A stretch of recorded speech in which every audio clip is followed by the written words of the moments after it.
All right, so I'm gonna show you how to load a sample for a Nernst measurement when the setup is wired for Seebeck.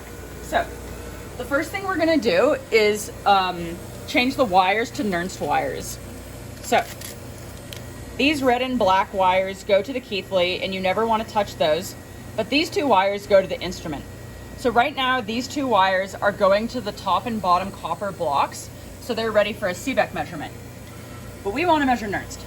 So using a screwdriver, you'll unscrew these two wires.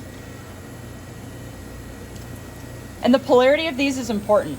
So the one with the black marking goes to the black terminal block. Next, we're gonna set up the wires for Nernst. So this is the Nernst sample holder. And these screws are gonna make contact with the sample, which will sit in this hole. And on the other end of the wires, these go to the terminal blocks, and that will go to the Keithley to measure the Nernst voltage. So we need to connect these to the terminal blocks. And once again, polarity is important, and the black marked wire is gonna go to the black terminal block. This is important, otherwise you'll measure a negative when you should be measuring a positive voltage.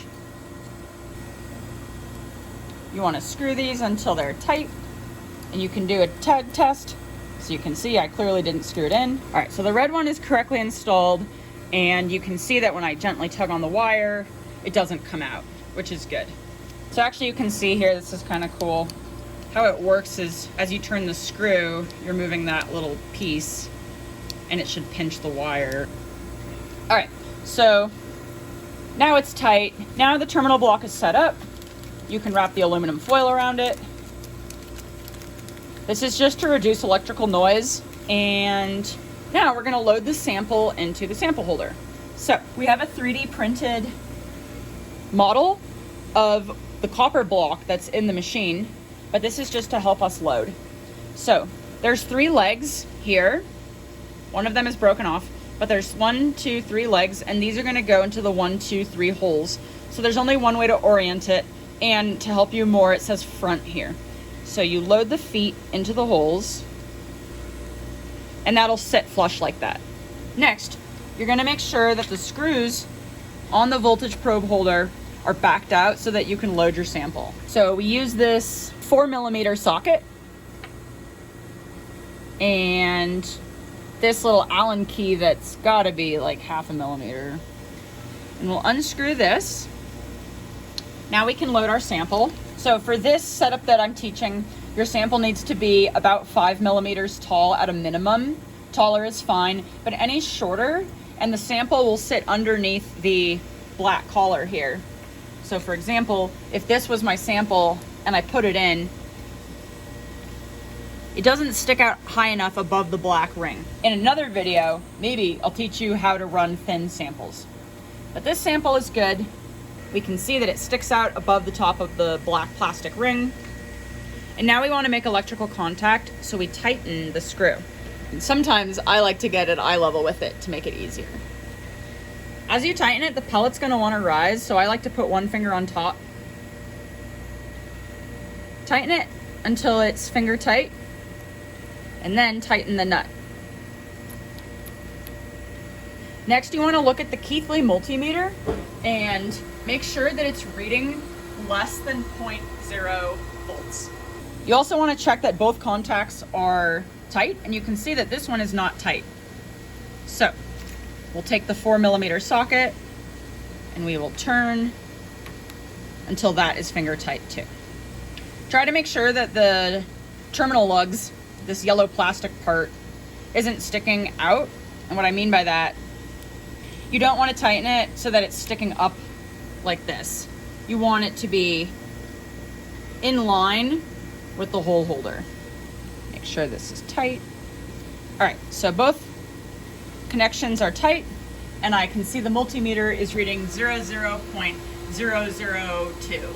So that's perfect. So now that the sample is contained in the voltage ring securely, we can actually install it into the instrument.